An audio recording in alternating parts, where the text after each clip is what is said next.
Hello, Tom Lavecchia here with the latest edition of the Armchair MBA. We have a very special guest today. I'll get to Benita in a second. She has the dubious distinction of being one of my most popular streams and downloads. Well over 200,000 streams, and you're going to find out why. Before we jump in and before we introduce my next awesome guest, just want to remind you we're very close. We're 80 away from 10,000 subs. There'll be literally thousands of dollars in gives away. I'm putting my Cash App down below, Armchair MBA. If you want to donate to the show, it's going to go towards those gifts. We're 80 away, and I'm fairly confident this podcast will make it happen. Benita Alexander, welcome back to the Armchair MBA. How are you doing today? I'm good. Thanks for having me again. Good to see you again. Okay, it's my pleasure. All right. So, in the words of the Twindler Swindler and all this kind of hot stuff to be ripped off these days by a quasi or hopeful significant other, why don't you give a little background about your story and craziness behind it? Yeah, it's an absolutely crazy story. It started out as a beautiful love story. It turned into an absolute nightmare. And it's a story about a famous, believe it or not, doctor and surgeon whose nickname was the super surgeon, who conned a whole lot of people. He conned me. He conned famous institutions and businesses, doctors, scientists. And this is a guy that worked at the place that awards the Nobel Prize in medicine. Yep. He was rumored to be in contention for a Nobel Prize himself. He was doing this groundbreaking procedure where he was putting artificial windpipes or tracheas, this thing, into people's throats that was made out of plastic, the same plastic actually that a soda bottle is made out of. And he had come up with this procedure where he was making this thing in the lab, totally artificial, and then the patient's own stem cells, it was bathed in their stem cells, and these were supposed to sort of integrate into this plastic thing and magically grow a new trachea. So it was really exciting. This was the promise of this field of medicine was incredible, right? I mean, imagine if no matter what was wrong with us, we could just order up a new body part. Yep. Or, Hold on, Benita. I don't mean to cut you off, but I just want to thank you, Uncle D. I say I'm looking a little dapper. I got to dress up Benita. I got my wife in the other room. She's making sure I look good before I come on. And Good. All is well with the world. Okay.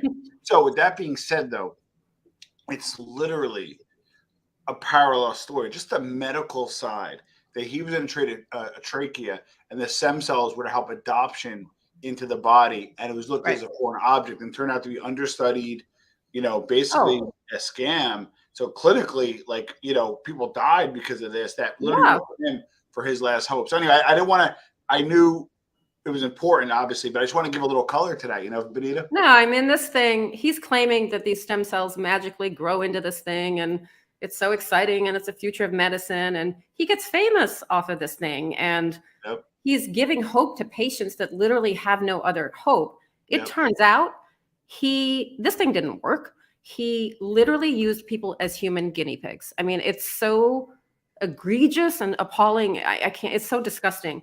He didn't do the necessary experiments beforehand. I mean, before you do an experimental procedure, you have to do experiments on animals. He didn't do them. So he was using people as human guinea pigs. Not only did this thing not work, he put it in 8 patients. 7 of them are dead. The only one who's still alive had the thing taken out. And that's the only reason he's still alive. Jeez. And what the families describe happened to these patients at the end. So imagine this thing is in the throat. It not only doesn't work, it becomes loose. It becomes dislodged. So it's floating around in there. And sorry for those of you that are squeamish, but it's rotting inside their bodies. So family members talk about how it smelled like rotting flesh. The person smelled like rotting flesh. This thing, it became infected, disgusted. They never had any hope. This thing wasn't going to work. And he argues that, whenever you're a pioneer and you're doing an experimental procedure, people always die, which is true. People who got the first heart, lung, whatever transplants. But when you realize it's not working, you have to stop. And he didn't stop. He didn't care. Oh, I got to give a shout out to Ron Gross because this guy he's a good viewer of the show. He's a friend of the show. He literally asked me 300 times about having you on. I'd be on No. other shows. I'm talking like I'm appearing on other shows, and in the chats, he's like, "When is Benita coming back on?" There was a That's so nice. situation where my number Hi, got Ron. doxxed. It's a long story. My number got doxxed, and he texted me, "Hey, I just want to let you know they let your number out. Oh, by the way, what do you Oh, have, wow. Benita?" So, Ron, you helped make this happen. Congratulations. We know we have no bigger of a fan than you. Okay, Yes, so thank you. So the other side of this story is he's fooling the medical world, but my story with him is I started doing a documentary about him. I was working in network television at the time, and we were doing a network special about regenerative. let's not downplay big network. Yeah, And you NBC. were well accomplished in your career, and then it's like kind of par for the course type thing for you, you know? Yeah, I had a very successful career at NBC. I loved my job. I had won many awards, including Emmys, had been nominated for Emmys. And we were doing a special about this exciting field, regenerative medicine. And Dr. Paolo Macchiarini was at the forefront of this field. And so we started focusing our story around him. And he was about to operate on a little girl, a little Korean toddler in the United States. And it was going to be, she would be the youngest person to ever get this artificial trachea, and also the first person to ever be operated on in the United States. Beautiful, beautiful family, tragic story. She was born without a windpipe, very rare condition. And she had been, she was 2. She had been hospitalized from the day she was born. This little girl had never left the hospital. It was so sad. And we were doing a story around her and this, so anyway, during the course of filming this story, he and I fell in love. No, I don't want to forget this. Hold on. Although we're not going too details, we're going to get the tea out there. But first, I want to kind of interject a second. What kind of scumbag do you have to be? You're in medicine, right? It's a 2-year-old toddler looking up at you. The family's looking up at you. Right? Your last hope. And you know this shit is probably not going to work. Oh, my God. You should see the video, Tom. You should see the video. I have video that I took myself on my phone of him. And that's part of the reason I fell in love with the man. I mean, he's looking at these patients like all he wants to do is help them. Like he's the most altruistic person on the planet, and he will do anything for these patients, and he cares so much about them. And that was part of his allure. That's part of the reason people were attracted to him. You thought this was a man who wanted to help open the doors, to further medicine, and also really cared about people. And it turned out he didn't give a damn shit about them. And he, I mean, it's horrible. The fact that you could look in a little girl's eyes and her parents who are so desperate, right? Who just anyone who's a parent knows that if something's wrong with your child, and he lied to everybody. All right. So, and I also want to, and again, we'll put the link below for the full story, but I want to also give some context in terms of you were, single at the time. Unfortunately, you lost like your husband, you have a beautiful daughter. Like you weren't necessarily in the market. It wasn't like, hey, like you met him through work. He's obviously very handsome. He's very successful. But like, give us like your first interaction and how it kind of developed. I mean, I wasn't looking for love. I was my ex-husband, the father of my daughter, was unfortunately he was dying at the time. We were already divorced, had been for a couple of years, a little longer, maybe 3 years. And he had glioblastoma, this horrible brain cancer, and he was dying. And this was such a difficult time for me. Our daughter was 9 at the time, and I knew we didn't have much time left. And I'm faced with trying to tell my daughter that her dad's going to die, and she was daddy's little girl.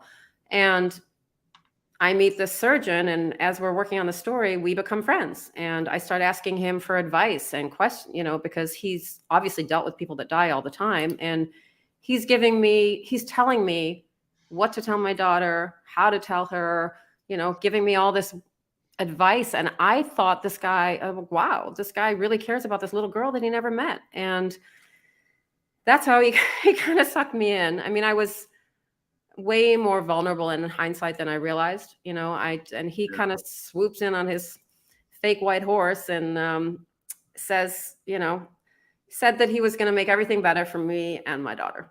Okay. So now, that's the other part too. People got to understand, like he came correct. Hey, let me pick you up. Let's fly to you. Give us kind of like some of the, and listen, and those that are watching, like some of the comments in the other one are not good. She was well off herself. She did well for herself. It wasn't like a financial thing. You know what I mean? Like, guy was a good No. looking Italian suave guy who was a doctor who was like, we thought was going to save the world. So like any of us would fall. It's a reasonable assumption to fall from. But on top of it, he wooed you. Why don't you give a little bit of color in terms of how he wooed you and what he did? Yeah, I mean, and one thing I'd like to clarify, some people seem to think that I was still married to my daughter's father. We were not. We had been divorced for a while. We had an amicable divorce when it came to our daughter, and we were very good about co-parenting, but I wasn't still married.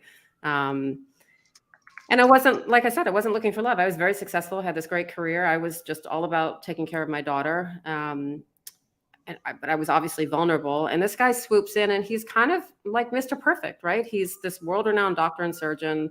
Yep. He's charming. He's handsome. He speaks like 6 or 7 languages. He's Italian. He's Italian.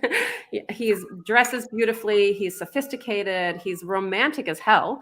I mean, when we started dating, it was like romance on steroids. He took me everywhere, all over the world. Every time we went anywhere, it was, rose petals, the best champagne, the best meals. I mean, this guy knows how to romance a woman. And it was just so over the top all the time. And he was incredibly generous. So unlike many con men and the guy in the Tinder swindler, he wasn't looking for money. He just showered me with love. I mean, like I said, he just rode in on his white horse and swept me off my feet. And it was, at the beginning, it was magical. I mean, everybody was in love with him. My friends, my family. He spoiled everybody, my daughter, my friends, my family. He took everybody out to these crazy dinners, paid for 20, 30 people, cooked for people. We'd have 10 people here and he'd be cooking for everybody.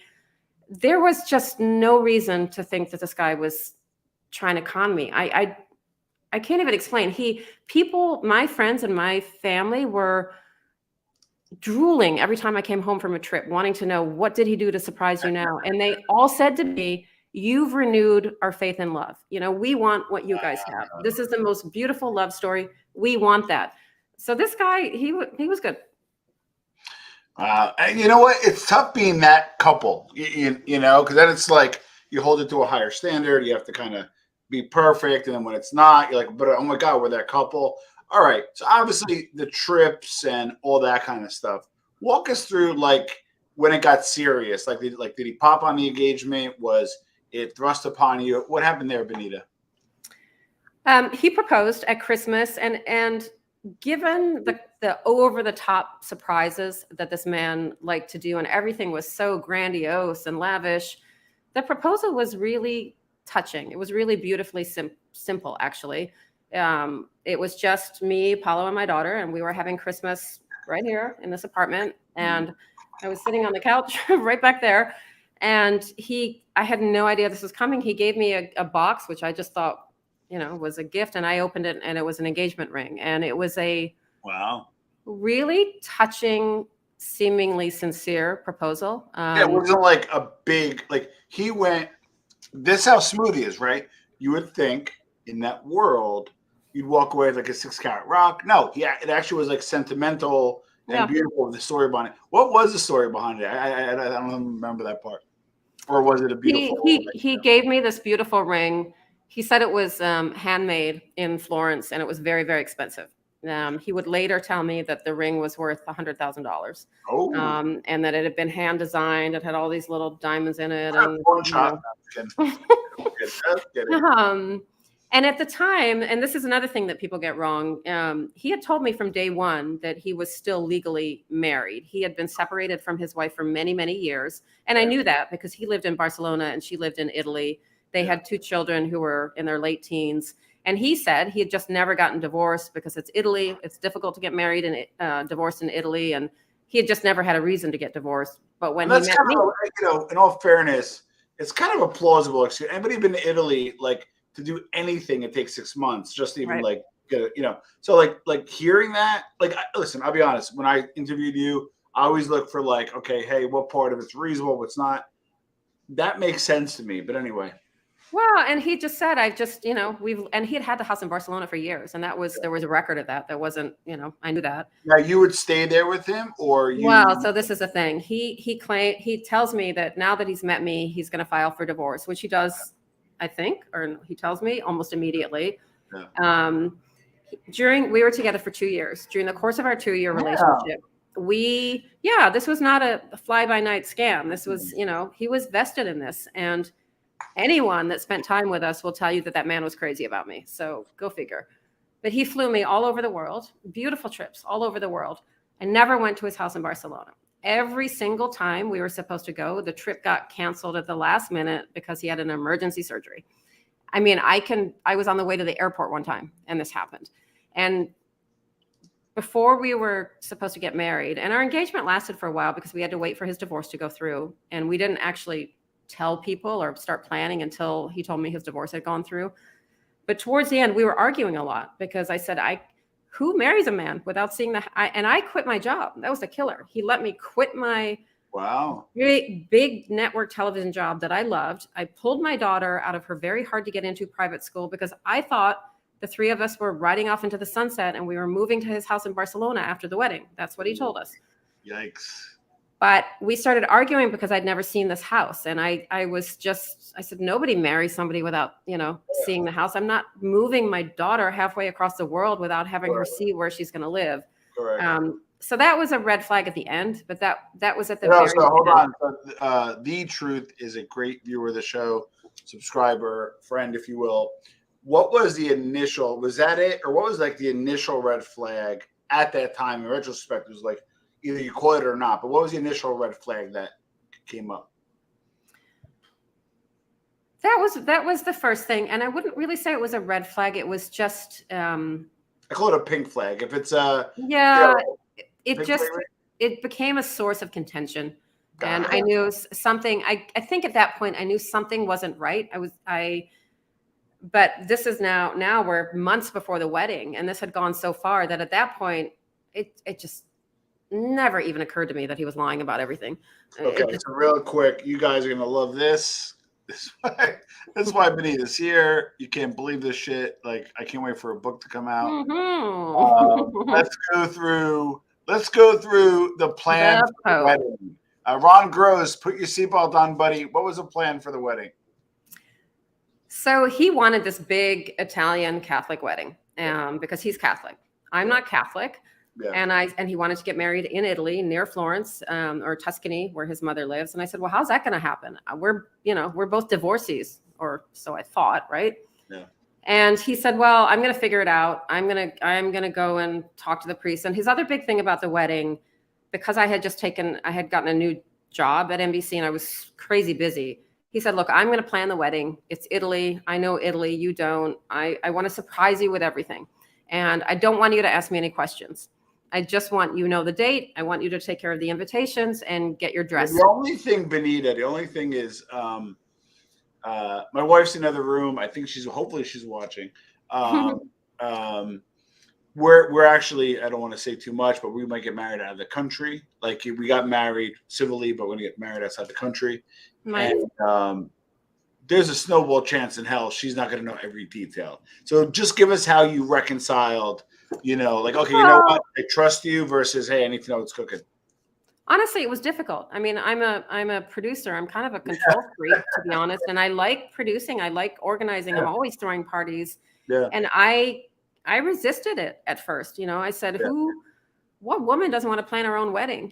But he was so charming and had done so many incredible things to surprise me, every vacation, that it was my friends that convinced me. They said, and my sister, they said, Benita, for once in your life, just let go, let somebody spoil you, let him take over. He has good taste. Everything's going to be beautiful. Just stop trying to control everything for once, let go. And it was a difficult thing for me to do, but that's what I did. Little did I know this was the perfect setup, but so he was planning everything. He was going to surprise me with everything. He said he was going to find us a priest. And this is the other thing about this. It wasn't, and I think this is a big misconception with my story. If you just read the headlines about my story, I understand why people go, oh, come on, give me a break. Why did she believe this? But it was a slow, drawn out. Slow burn. And so he claims he's having trouble finding a priest that will marry us. And I said, okay, what are we going to do? And listen, I said, let's go get married on a beach. I don't care. Yeah. No, I want to get married in Italy. And I'm going to go to Rome and talk to my contacts. What do you mean? Okay. Yep, exactly. Okay.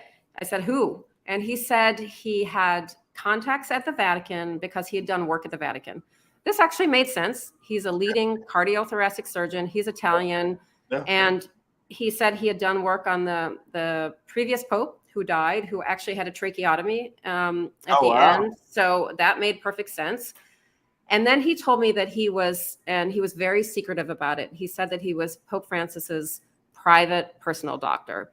And at first I said, oh, come on. But he said, listen, and this is true. I've talked to people, in that world, in the celebrity world.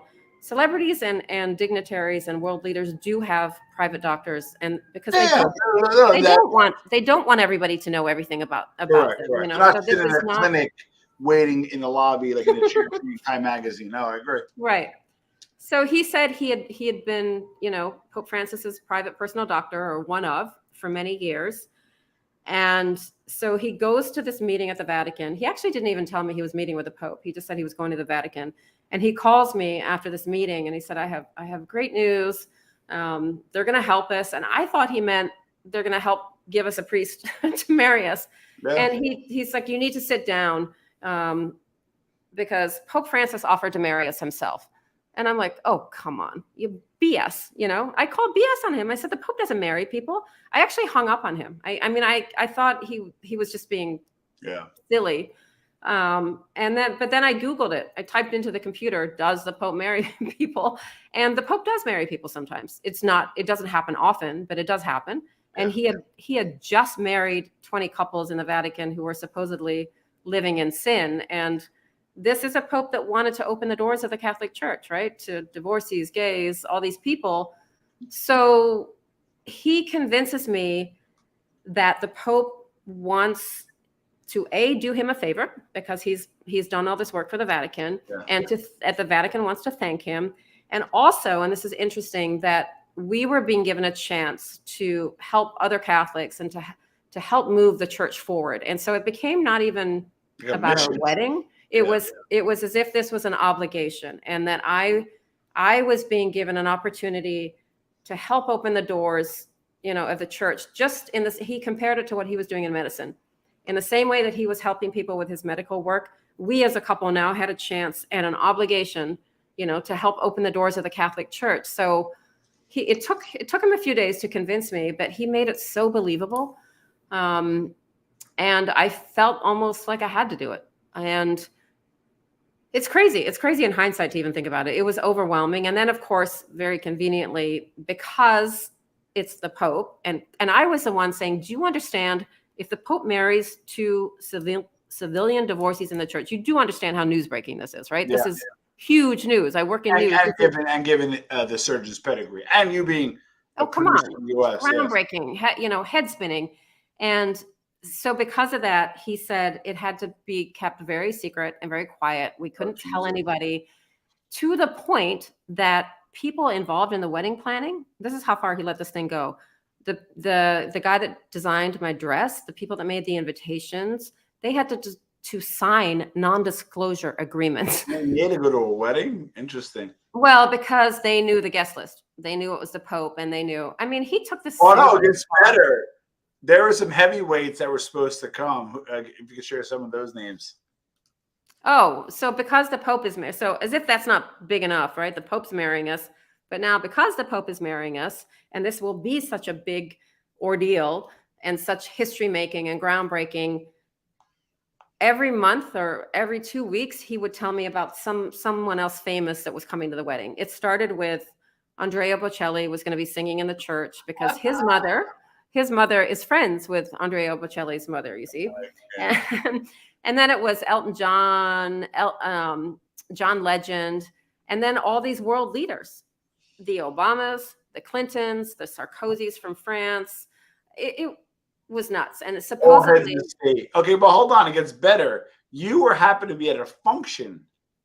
Well, Bill Clinton was there, and you're texting him. You're like, hey, could I at least go by, say hello, and he can't wait to see you, right? Something along those lines. Almost. So he claimed that he was sort of buddy with Clinton. He said they played tennis together. Okay.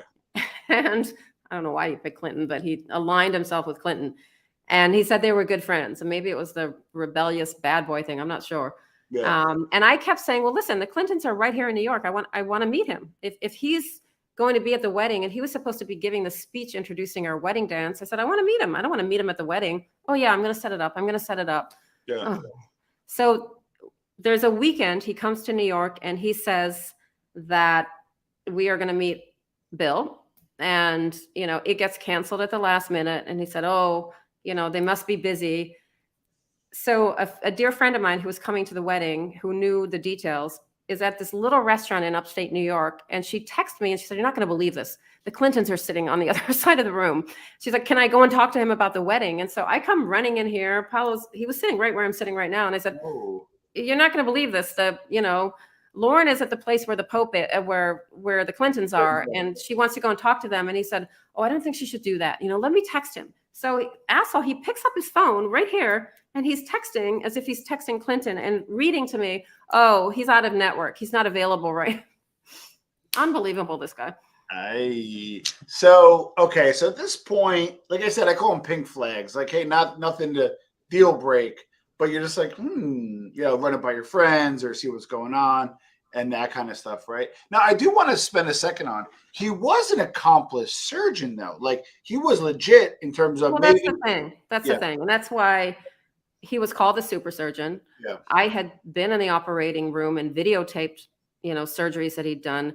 Yeah. He was vouched for and vetted by these major institutions, by the place that awards the Nobel Prize in Medicine. Yeah. He had FDA approval to do this surgery in the United States. I mean, which they don't. That's not a layup. Yeah. Well, but he had all the credentials. He had worked at all the famous places. Yep. Nobody was questioning him. There was no reason to doubt this man. I mean, yes, the wedding was insanely over the top and insane, but he sat in front of all kinds of people, friends, family, other doctors, told them about the Pope. I had seen paperwork that talked from another doctor that talked about the work he did at the Vatican. It's not like this guy just sat me down and said, hey, the Pope's going to marry us. And I went, oh, okay. It just didn't happen like that. It was this slow, meticulous weaving of this web of lies. And given who this man was and given his stature, sure, it sounded ridiculous, but it did not sound ridiculous enough to not believe it. Because why would somebody that's in contention for a Nobel Prize in Medicine, who has everything going for him, why would he lie? Why would he make this up? For what possible reason? Well, so let's go there. So, so I don't want to downplay, like, not only was Benita a producer for like tier 1 media, NBC and so forth, she was an investigative producer. So you hired a PI, you had some concerns, right? You hired a PI. After I figured out, about 6 weeks before the wedding, I figured out that something was very, very wrong. And the Pope was not even going to be in Italy on the date of our wedding. And it was at that moment, I knew. I didn't know all the details, but I just knew that, So hold on, it's important. So you find out, hey, like Google, whatever, Pope's not going to be there. You have some concerns a few weeks before, and then you got to hire the PI. Did you confront him? Or like, you know what, let me go ahead and find my truth through the PI? How did you handle that? I did a couple things. I mean, I kind of woke up out of my love haze. I mean, let's be honest. Love to a certain extent is blind. Of course it is. You want to believe the person that you're in love with. Yep. I snapped out of it, put my journalist hat back on. I hired 2 private investigators, one here in the United States, another one in Italy. Yeah. And I went into full-on investigative mode. I mean, I played probably did a better job than the other 2. Yeah, well, and I also made a very calculated decision to play a very strategic game of cat and mouse with him, because I knew this man was lying to me. I knew he was not going to tell me the truth himself, and I wanted to get all the information, all my ducks in a row before I confronted him. Yeah. So I told him that we should call the wedding off because he was at the time under investigation. This had just come out a couple months before the wedding. He was under investigation for charges of misconduct, scientific misconduct at Karolinska, the place that gives the Nobel Prize in medicine. Wow. And this was blowing up in the news, and he was very stressed about it. And he claimed that it was just jealousy, that he had jealous colleagues that were after him, and that when you're a pioneer and you're at the forefront of your field, you do have haters, you get this, yeah. you get that, yeah. Which sounded plausible at the time, but he was so distressed about it that I just said to him, listen, let's call the wedding off. This is not a good time for you. You're way too stressed. Everybody will understand, even though it's only 6 weeks out. So I called the wedding off. I don't know what would have happened if I didn't call the wedding off. So I call the wedding off. I hire private investigators. I don't tell him. I'm in investigative mode, and I'm still playing this kind of, now I'm lying to him because he's still texting me, I love you, and when this is all over, we'll get married. I'm like, yeah, sure. And he's like, I'll fly everybody to Italy, Wow. So I end up going on this investigative mission. I decided I wanted to go to Europe myself. On the day that was supposed to be my wedding day, I flew to Italy. A lot of people, it was so close to the wedding. I mean, we had 300 plus people that had bought plane tickets, booked hotels, fancy red carpet attire. The fact that he let it go that far, it wasn't just me, it was all these other people. And so a lot of people couldn't cancel their trips. So they were still going to Italy anyway.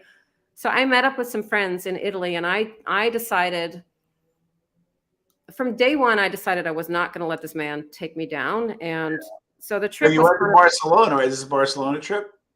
Yeah. So it was like the ultimate girls trip, and it was kind of like a FU trip and a mission, to gather information. And I wanted to go to this house in Barcelona. Clearly, he's hiding something in this house in Barcelona, right? Yeah. You had the address, or you got it from the investigator, or? How did you find it? That was another funny story. So he had people wanted to send us wedding gifts, obviously, right? Yeah. He had given me an address in Barcelona. Well, once I started investigating, it's a bogus address. There's no such address. So I find the real address. So he doesn't know that I'm in Europe because I'm still playing this game with him. And I told him I was so distraught about the wedding that I had gone on a vacation in upstate New York with my girlfriends. He has no idea I'm in Europe. He has no idea. You're in Rome, New York, but you're really in Rome, Italy. I got it. Yeah. He doesn't know I have the real address. He is not expecting me, and I knew whatever it was that was hiding in that house in Barcelona, I had to do the surprise attack. I had to go when he didn't know I was coming. So me and two of my very best friends drove to his house in Barcelona. I put on this crazy, hideous blonde wig because I didn't know what I was going to confront or find. And I didn't know if I needed to be in disguise. And I guess it was part fun. And I fully expected to find another woman in this house at that point. However, what I found was he was hiding a whole other family in this house. Now, and by this time I knew that he wasn't really divorced. So he never really got divorced. He never could have legally married me in the first place. Every single thing about our wedding was a total lie. Every place he said was booked, everything, all the money he said he had spent, zero. None of it ever happened. He let all these people go this far, buy plane tickets, blah, blah, blah, blah, blah. Me quit my job, pull my daughter out of her school. He lets it go that far. And then the killer is in this house in Barcelona where me and my daughter were supposed to be moving after the wedding. And I'm there literally 5 days after what was supposed to be our wedding. He has another woman and little kids. He has a whole nother family in this house. Yeah. So hold on. Not only was he cheating, broke up, whatever. He had his other wife. And then he had a family, and then he had you, respectfully. And I found out later there was another woman who had a child with him in the middle of our relationship. So I know of 4 of us, me, the wife, the woman in the house in Barcelona, and this other woman.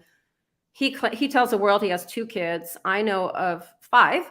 Wow. I don't know who knows how many women this guy has, but honestly, that's the least of it. I mean, I was absolutely devastated, heartbroken. It was embarrassing, incredibly embarrassing, incredibly humiliating. How had I believed any of this shit? How did I get duped? I mean, I'm a journalist. I'm not supposed to get duped. Yep. But then the thing that hit me right away was like, oh my God, if this man is lying to me like this and telling such fantastical, crazy lies, there's no way he's not lying in his medical life. And that means, and we didn't know at the time about the fact that he had, used people as human guinea pigs. And I was terrified. I mean, that meant people could be dying. People's lives were in danger. And that's why I decided to go public, because I thought I need to warn the world about this guy. He's dangerous. And going public was the hardest thing I've ever done in my life, because who wants to raise their hand and say, hey, I just got duped and let me tell you everything about it. Trust me, I didn't want to. I wanted to crawl under the bed and hide. But you want to make it embarrassing, and you got to go back to your friends. And, although you're a victim, it's kind of like, what are people going to think of me? But obviously we'll talk what happened afterwards and how you grew, but that's all an expected response, Benita? Yeah. It was just really hard. I felt guilty. I felt like I had fallen for this big con, and I had dragged all these people along on this train with me, my friends, my closest friends, my family, my daughter, and they believed it because I believed it. And they believed it because he sat here and convinced them the same way he convinced me. I mean, this guy can sell you some snake oil. He's really, really charming. Wow. He's really good. So we have a comment from one of our great viewers. Benita's story can top anyone over drinks at a social gathering. It's insane. It's so weird because it's my story and I'm living it. But even as I'm telling it, I'm thinking it's nuts. You can't make it up. It's so crazy. And I think that's why some people just react the way they do and like, oh, come on, give me a break. That's insane. It is insane. The whole thing's insane. I still to this day can't believe he went as far as he did. So, okay. So what was the end? And then what did the first thing you did post breakup? Well, besides going to the house in Barcelona? Yeah, no, she was at the house in Barcelona. It's over, right? Mm-hmm. So it's over. I wanted to get rid of everything in this apartment that had anything to do with him. So I started selling stuff, artwork that he had bought me. And funny story, I had this keyboard, this piano that I had bought him, like a Casio keyboard, not a full piano, because he said he was going to play piano for me at the wedding. And he said he had played piano as a little boy and he had forgotten, but he wanted to relearn so he could surprise me at the wedding. And I bought him this keyboard that was sitting right over there. And he would sit here for hours when he came to New York, always with headphones on, playing this keyboard. And he didn't want me to hear it because it was going to be a surprise for the wedding. So I put this piano on Craigslist to sell it. And long story short, the woman that shows up to buy it, we are now the best of friends.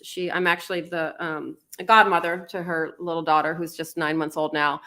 But we became really good friends. And about I don't know, maybe 3 months or so after she bought it, and we went on a vacation together. And she just looked at me and she said, Benita, I have to tell you something. And I thinking, what? And she's this very polite, sort of proper British girl. And she said, that piano can play itself.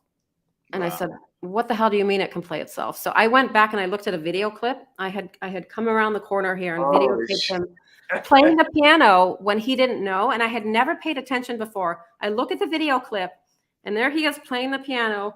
And all of a sudden in the middle of playing the piano, his hands come off the damn piano and he has a rag like this and he's dusting the top of the piano and the piano's still playing. Jeez. So even the piano playing was fake. Wow. Okay. Joe Candela, thank you for the Cash App. Okay. So now I'm guessing you get to the ring. Then what? Oh, God. There's so many things. Yeah. I took all that. That was the other thing. I thought, well, and the thing was, I lost money. It's not like a Tinder swindler situation where he conned me directly out of money. But I was in it for about 50 grand because there were certain things that for the wedding. Now, keep in mind, this is this huge, huge wedding, like the wedding of the century. He claims he's spending millions on this wedding. So he wanted me to pick out the invitations, and he said, just pay for them and I'll reimburse you. And he wanted the most beautiful, incredible invitation. They were ridiculous. They were very expensive. And also he wanted me to pay for my dresses because he didn't want to know anything about the dresses. And he said he'd reimburse me. I had no reason to believe this man wouldn't reimburse me. He had never taken money from me, asked for money. He spent money was like dripping off trees. He spent so much money. But now, I've just discovered that the damn man is still married. He has another family. He literally lied about everything. And I'm out money and I'm out of job because I quit my job. So I was pissed. And so I thought, okay, maybe I can sell some of the jewelry he gave me. He was always giving me jewelry. And that was actually one of the first things I did. I went to this funny story, sweet little jeweler in the Diamond District in New York. There's an area called the Diamond District, and 42nd Street or whatever, yeah. 42nd Street, yeah, or 47th, yeah. And this man, I go in and I dump out this, I have this bag and I dump it out on the table, and he needs the little glasses, that little, I don't know what's called, that little tool that they look. It's yeah, I think. Yeah, this thing, and he keeps doing this. He's looking at the jewelry. He's looking at me. He's looking at the jewelry, and I'm thinking, oh God. And finally, he just looks at me. He goes, "I'm so sorry." And basically, none of it was all fake. No, it wasn't that it was fake, but some of it was fake. Like, he had given me this gorgeous, towards the end, this gorgeous ring that he said was blue sapphires from Russia, or blue diamonds from Russia. I'm sorry, and they were just some cheap sapphires. Everything was just cheap, and the wedding ring, which he claimed was worth $100,000, he said I would be lucky if I got $1,000 for it. Yeah.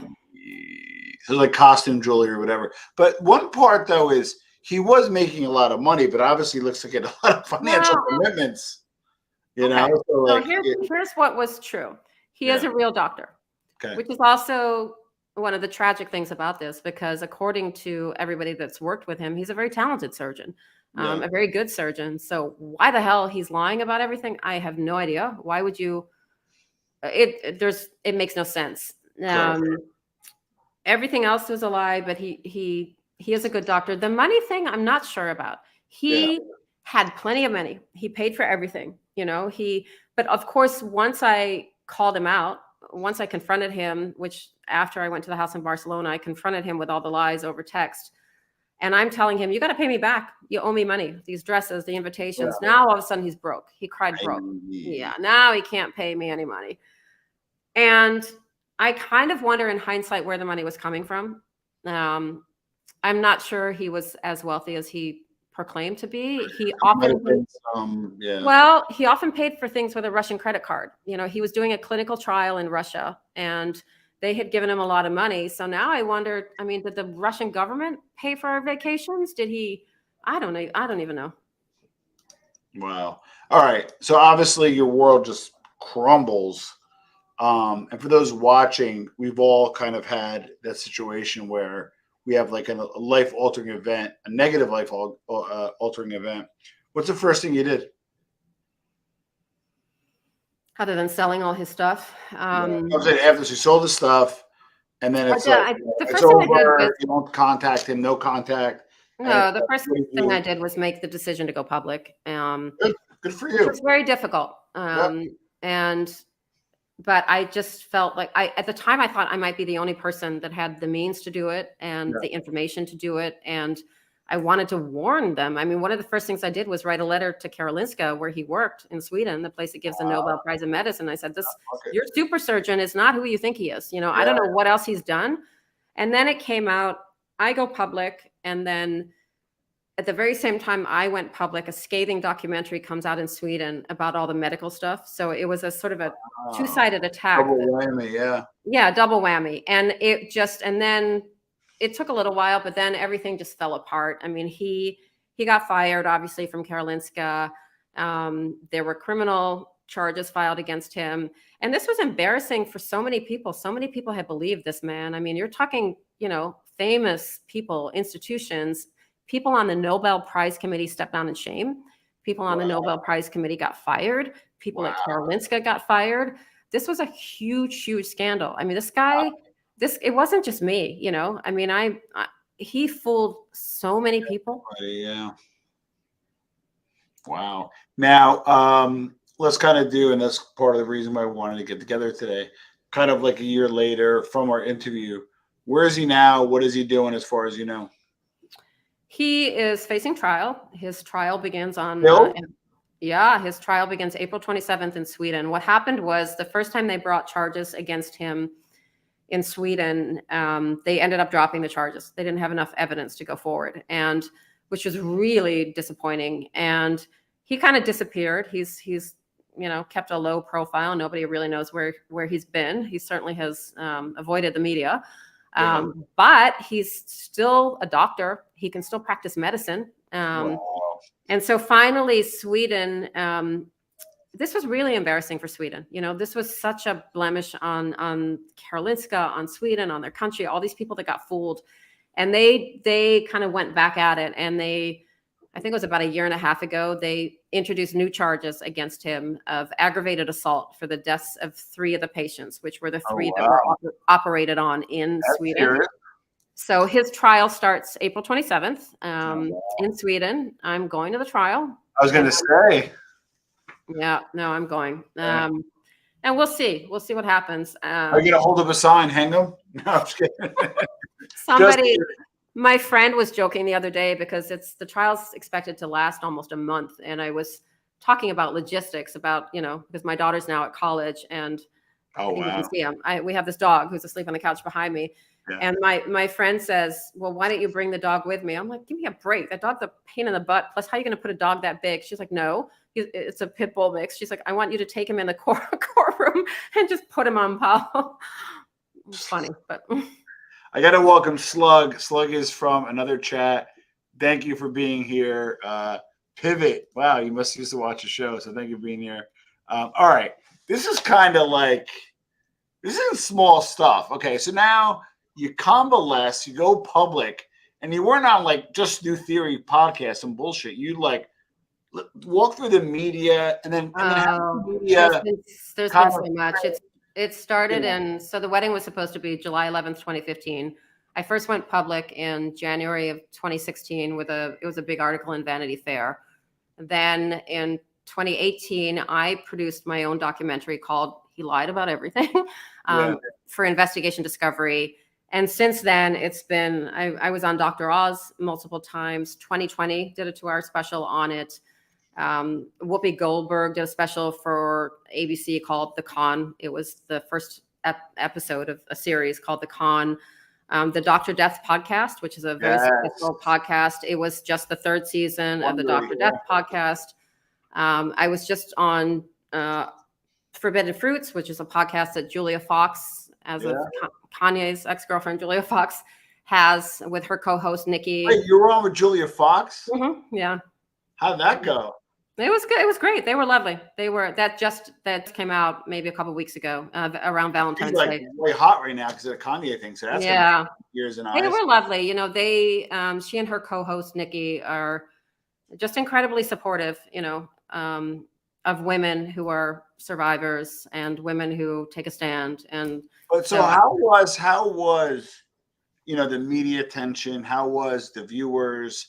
Like, I know, like, out of like 600 comments, 550 are positive. But I remember you emailing me one day, you're like, Jesus, those comments are brutal. So, I know it's tough. You look at the 10 great ones and you see one shitty one. You're like, how has the media been in terms of reception? A lot of the hosts, and then not as importantly, the guests, emails, texts, how was your reaction to all this? The media itself has been wonderful. And I turned this whole thing around into what happened was when I went public, I went public with a single goal of exposing this man, right? I just wanted to put it out in the world. It wasn't a revenge mission. It was just, this is who this man is. You figure out the rest. I just want you to know the truth. Yeah. But then what happened, which I wasn't expecting, was all these women, not just women, some men too, but mostly women, started contacting me from all over the world, thanking me for telling my story, which was very humbling and very surprising at first. But they were thanking me for making them feel less stupid. They were thanking me for making them feel less alone, and thanking me for having the courage to tell my story, because a lot of times when this happens, it's so embarrassing and so humiliating that people don't talk about it. And this is one of the reasons these types of cons continue, because these con men bank on us being quiet and not talking about it. And then I realized, okay, wow, I need to talk about this. This is something that has to be addressed and has to be talked about. And in some weird way, it made me feel like maybe this happened to me for a reason, and that, because I know it would have broken some people. It would have Oof. Oh put yeah. some people under the bed and who wouldn't have gotten out from under the bed. And I had the means as a journalist to talk about it and expose him. And it's been a rough road at times, but I just felt like I have to do this because I want to help other women realize that they're not stupid. They're not alone. These con men are criminals. They're master manipulators. There's gaslighting. There's all kinds of things that go along with this. And there needs to be awareness of this. And I don't want women to be shamed into silence. And that, there's this culture of shaming women into silence and attacking women when they get conned. And I want that to end. And so I'm trying to do my part to let people know that, listen, I kind of was the last person on the planet that should have got conned, which is why people laugh at me sometimes. But the point is, I'm saying, you know what? Yeah, this is so embarrassing, but I got conned. And if it can happen to me, it can happen to anyone. Anyone can get conned. You don't think you can get conned? I would never have imagined, never, that I could get conned. Yep. But in terms of the comments, that was a rude awakening. Yeah. The trolls and the haters at the beginning, I was not prepared for that. And I have to tell you, there have been days I've been in tears over it. Wow. And it happened again, not too long ago. Actually, I have learned I have a very thick skin, and nothing is going to stop me from my mission. My mission is twofold. Number one, he needs to be behind bars, and I will continue talking as long as I can until the families of his patients get justice. And number two, if I can help even one other woman, somehow see red flags that maybe I didn't see, or get out of a relationship before it's too late, or, I just want to help other women not be shamed into silence, and do whatever I can to make sure that other women don't get conned. So you can keep attacking me all you want. I'm going to keep talking, and I've long since learned to just, it comes with it. There are way more positive comments and people telling me I'm brave and inspiring and thanking me. There's way more of that than the trolls, but the trolls are nasty. And you don't have to answer this. Sorry, finish. I'm sorry. No, I was just going to say, just about 2 weeks ago, I'm so good at not reading, I'll glance sometimes, but I'm not going to look. And somebody had sent me a link a couple of weeks ago, a fan of mine actually, that sort of follows everything I do. And I happened to read the comments, and they were from about 3 years ago. So it was old, and they were so brutal. I sat here and I got sucked into this rabbit hole, and I have tears streaming down my face, and I'm reading these stupid comments.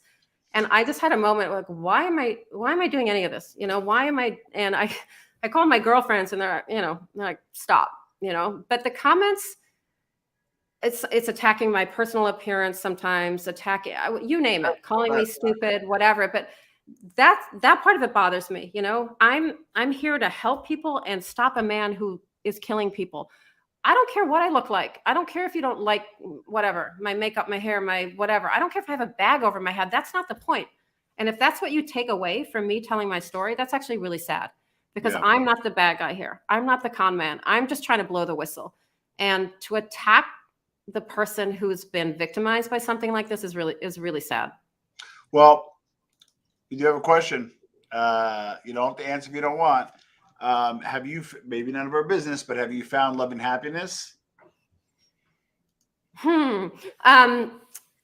Yes, but it's been difficult. I think for a long time I was choosing people that I knew were safe, that I would never fall in love with, because they couldn't hurt me if I never fell in love with them. Good point. I did meet somebody really special, but it's a complicated relationship. He has his own stuff going on. So I would not say that I've 100% found happiness again yet, but I still believe in love. I'm a diehard romantic. I still believe in love. And of course I have my amazing, incredible daughter, and that's all that really matters. Okay. And amazing friends. I have incredible friends who have been through this thing, all of it, all the ups and downs. And I've met some incredible people. I mean, my friend who's bought the piano, we just went on vacation last weekend actually. And have a lovely goddaughter now. And these are things that wouldn't have happened to me if, Now, my other question is, you started a podcast. We'll plug that in a second, right? We'll put a link below for people to check it out. But short version, what are some of the red flags that people that are listening to this could, like accelerate? It's kind of a red flag. Let me get out, or it's a red flag. Let me address it. What are some of those, Benita? One of the most important one is what they call love bombing. It's like somebody goes from 0 to 60 overnight. They bombard you with love and attention and whatever. It might be gifts, money, texting you all the time. They say I love you very quickly. They might tell you or ask you to marry them within no time. They're just moving way too fast. It's like they're on a racetrack and they bombard you. And the reason they do that is to sort of confuse you, because you're so overwhelmed by this attention and all this love that you're not seeing what else might be wrong. That's one thing.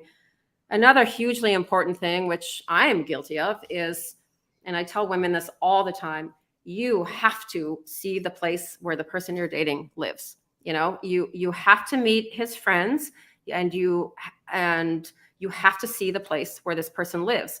If they will not let you see the place where they live, something's wrong.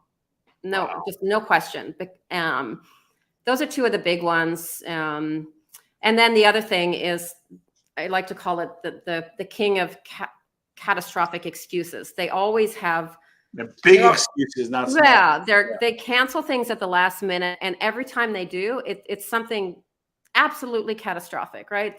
Somebody died, somebody's in the hospital, somebody got hit by a car, and the reason they do that, the excuses are so drastic and dramatic that if you question feel bad, you feel bad questioning it. Yeah, if you question it, then you look like the bad guy, right? So you don't. But that's another huge red flag. If they're always canceling things with these big dramatic excuses, then, and those are just a few of them, but those are important. So okay, now we're gonna put a big plug for this. Put a link below. We put a link on the other one that we still get like 300 views a day randomly whenever something pops up. And then some days, like one day we got like 10,000 in one day. It's insane. So there's still a large interest in the store. And then when it cycles out or you do a press appearance, it goes even higher. Tell us about the podcast. So I've done a lot of press. Obviously, I've told my story a lot of different ways, and people always want more. And there are a lot of little details that I haven't told. There are funny stories that I haven't told, or things that get cut out of interviews. So I started my own YouTube podcast recently. It's called Benita and the Baracas. Thank you. And this word is important because I'm butchering it. You're supposed to roll the R's, and I can't do it. I can't do it. But Baraka is a Colombian slang term for a resilient woman who's been through something difficult but still stands strong. Oh, and wow. I discovered this word when I was on vacation in Colombia last year, and I just fell in love with it. And so the show is it's me and my two friends that went with me to the house in Barcelona around the first couple of episodes. And we're just telling some of the crazy stories that haven't been told in more detail. And we laugh, we have fun. We kind of make it like a happy hour. We have a drink while we're talking. And so I'm taking a deeper dive into my own story. And then I'm going to be talking to other women who have been conned and telling their stories. And so yeah, I'm excited to be doing it. It's my own. It's just a little grassroots, authentic thing, and I love doing it. And I hope to be able to tell a lot of other women's stories. And I'm also doing the same thing now on TikTok, and I'm just trying to use my platform to do what I can to help spread awareness about this, and maybe make some changes and help other women. And it's very, very rewarding to hear from women that thanking me and telling me whatever, that I open their eyes, or they've been through something like this too. And, it's good to hear my story because it makes them feel less stupid, basically. God bless. We're going to be wrapping up soon. If you have any respectful questions, and by the way, people have been great. I didn't have to block one comment. So thank you for professionalism in the comments. It just shows that, Benita has a story to tell, and the fact that you guys respect it is really important to both of us. So feel free to drop some questions below before we wrap up. What did you think of the the Tinder swindler? It was interesting. He's a piece of work, that guy, but he he also has, and it was very well done. The documentary was very well done, but it's classic, you know, and I know even with those women, he got a lot of money out of those women. He was more the classic con artist that's after money, Yeah. you know, swoop in fast, you know, love bomb, make them think he was the son of a guy who runs $1 billion diamond company and the private jets and everything over the top. But he was doing what most con men do, which is they steal money from one woman to finance, you know, this crazy lifestyle that they don't have with the next woman. So, you know, a woman meets him and thinks he's, you know, Mr. Wonderful and he's got all this money but they don't know he stole the money from another woman. The appalling thing about that story is how little time he did. And the fact that he's still out there, and the fact that apparently he's trying to get some Hollywood fame out of this now. And we should not be applauding these guys. You know, these guys are criminals. Crazy question. In some weird way, do you ever at times miss Paolo a little bit, or like hell no? No.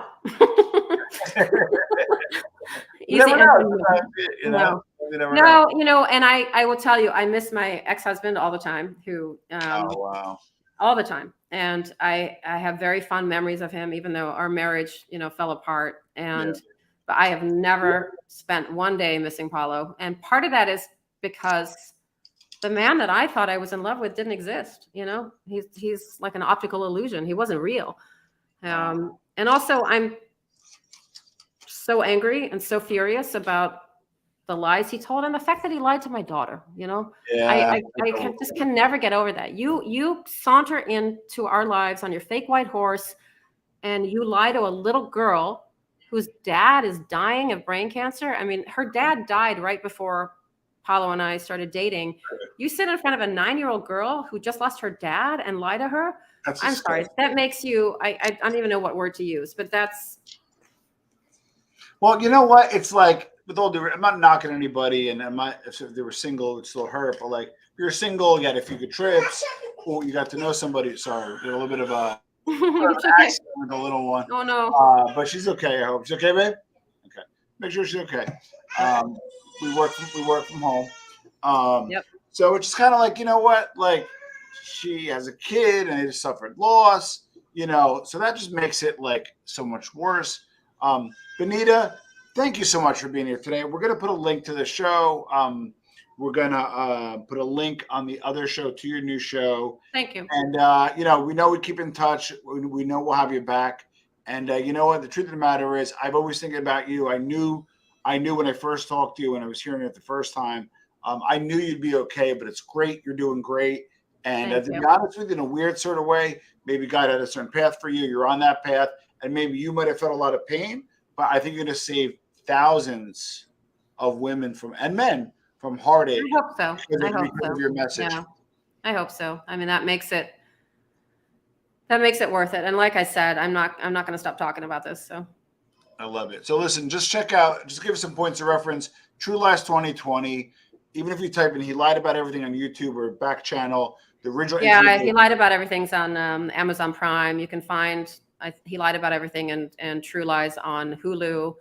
Wondery has a podcast, Dr. Death. Julia Fox's podcast is called Forbidden Fruits. It's on Spotify. I gotta check that one. Yeah, it's a good one. And then my podcast is also on Spotify or on YouTube.